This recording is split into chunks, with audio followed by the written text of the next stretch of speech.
Hello there my RPG lovers and welcome to another video.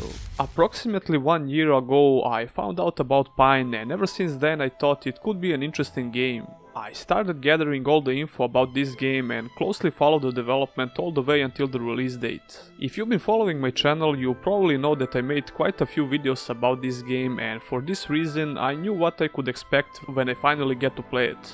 Well, sort of.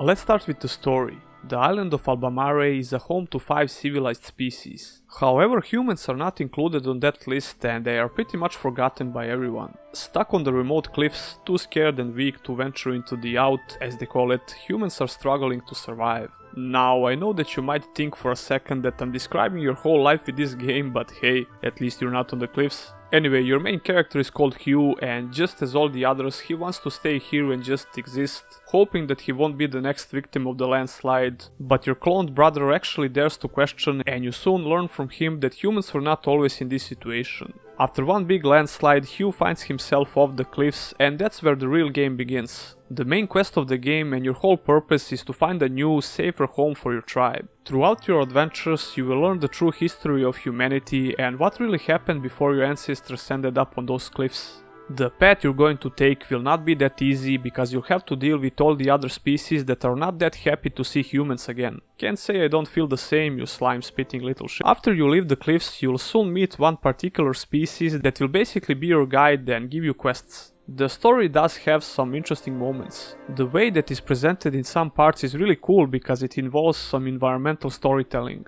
But it lacks real impact and it expects you to memorize these characters that are totally forgettable and one-dimensional. To summarize the story, it's decent and I did care to see what happens next, especially in the end. Even though it has some serious moments, it's goofy and fun for the most part, especially when you interact with different species. And that was good enough for me to keep going. Now let's talk about the visuals real quick. This game is obviously going for a cartoonish, stylized look and they did a good job of making the world feel unique with the art style. I can't say that I was blown away, but the game certainly has some amazing vistas. The terrain variety of this island really helps, there are more than a couple of biomes with distinctive looks. Snowy mountains, lush and vibrant woods, gloomy woods, and the desert are the most notable locations in this game. This has a big plus in my book because the whole experience is refreshing when you can completely change the vibe of an area. Being stuck in one zone with the same team throughout the whole game can be boring for the eyes after a while. But the Unity engine that the game uses can cause a lot of frame drops even on some beefier machines. I have a good CPU, but my GTX 1060 can struggle in some newer games. However, Pine has absolutely no reasons to drop the frames to lower 20s in some cases, while the graphics are set to medium. To summarize the graphics, what you see is what you get. If you like cartoonish games, you won't have problems with Pine, I guess. Before we get to the gameplay, let's talk about everything sound related. Sound effects are surprisingly really good. Why surprisingly, you may ask?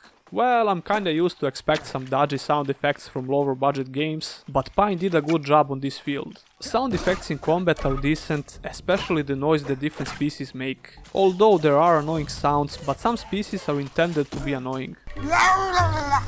I especially like the distinctive sound effects that all species make because while exploring I could easily tell who is in the distance without even looking. I really hate these arrogant birds, by the way. I hate everything about them. Oh yeah, by the way, Twirlbound, in what world does crocodiles get owned by fat birds that don't even fly? This shit's not realistic, yo. I really like when the game makes me hate something. Anyway, the only slightly disappointing part of sound effects are footsteps. They are not bad actually, but I expected more variety and layers. Walking on wood and grass sounds decent, but some hard surfaces like metal and rocks could be better. But the music in the game is really good and it only lacks more tracks to be amazing actually. The soundtrack really helps with immersion and you can hardly miss how great it actually is.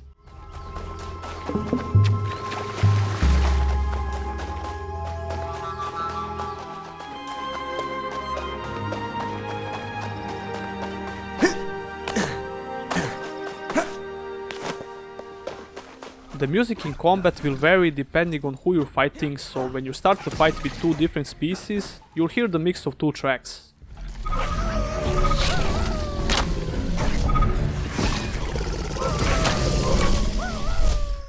This is a procedural system that we talked about shortly before the game released, and it does a good job. Same as the sound effects, it helps these PCs with their general vibe. Voice acting is there. It's really cute listening to this gibberish.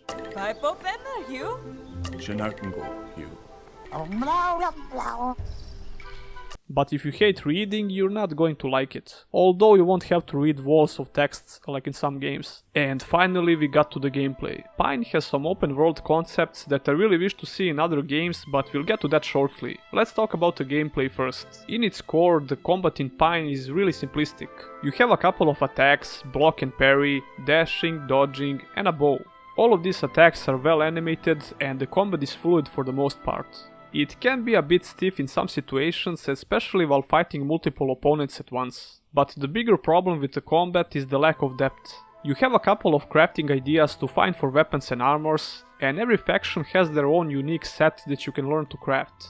These items can give you more protection, more damage and health, and there are set bonuses as well. But all of this feels really vague because you can't actually see how much health or energy you have, or any other similar stat for that matter. It feels like they needed more time to work on this. The combat opens up more at one point, but only slightly. But then again, I don't play a lot of action-adventure games, so I'm speaking from my perspective. While exploring the world, you can find different arrow plans which will enhance your gameplay with the bow. Using the bow feels really nice, but you're going to spend a lot of materials for crafting arrows. When it comes to melee combat, the thing I like the most is one specific sliding attack combined with a couple of regular attacks. And also parrying attacks was really fun to do because you can parry almost everything. There is a lock-on mechanic of course which can help you a lot, but also put you in a disadvantage if you use it versus multiple opponents. I personally prefer not to use it, not only in Pine but in general. I wouldn't mind to see some slight RPG mechanics for character progression, but that's just me. For what it is, the combat in Pine does work, but it lacks some serious depth in my opinion, especially when it comes to character progression. About those concepts and features that I mentioned before, Pine has an amazing economy system that makes the open world feel alive, which is not something I can say for even a lot of AAA open world games. The size of the island is just perfect, and there is stuff happening all over the map.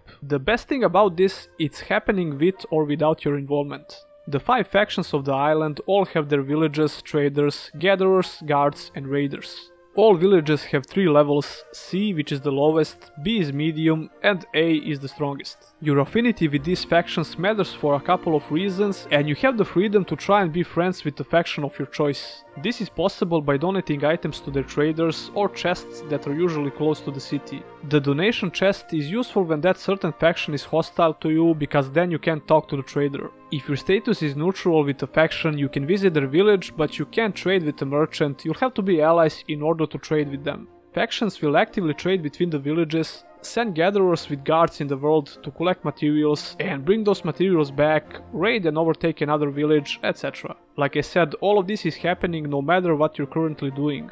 You will regularly witness these PCs fight in the world or even gather items that you wanted to loot. By the way, you can kill them and get what they looted.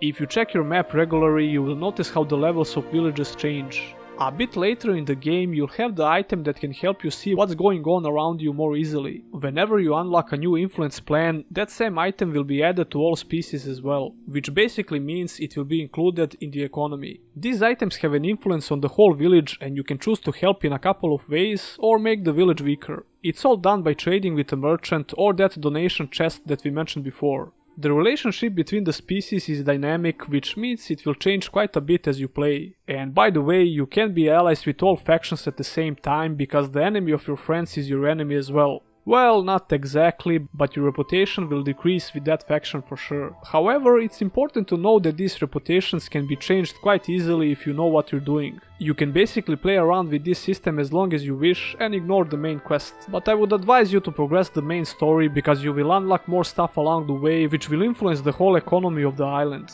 This might sound like a complex system, but it's actually really simple and effective. I would really like to see a similar system in open world RPGs. But of course, it could be more improved and expanded. This is kinda hard to explain, you would have to play the game for a couple of hours to get a feeling of the world. A lot of open world games feel static, even though you see a bunch of NPCs along the way, they don't do much. This is by far the best feature in Pine, but it could be also a lot better if the developers had more people in the team and more time, and the budget of course. However, what these 6 people managed to make is nothing short of amazing. Anyway, back to the gameplay.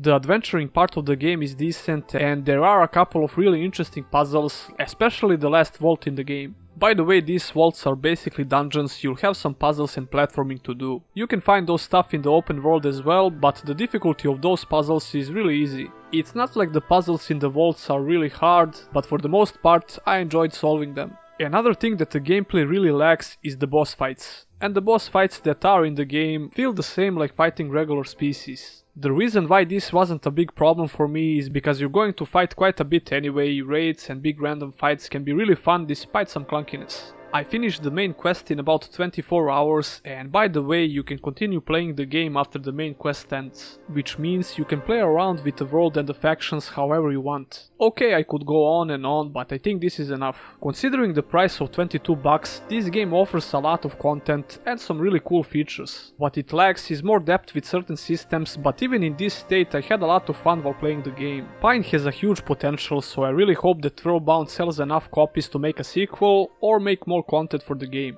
If you liked the video, please give it a thumbs up and don't forget to subscribe for more content. My channel is based around RPGs, I do in-depth guides, news, previews, reviews and things like that. Special thanks to my patrons and YouTube exclusive members, and if you as well want to become one of them, all the links are in the description. I'll see ya in the next one.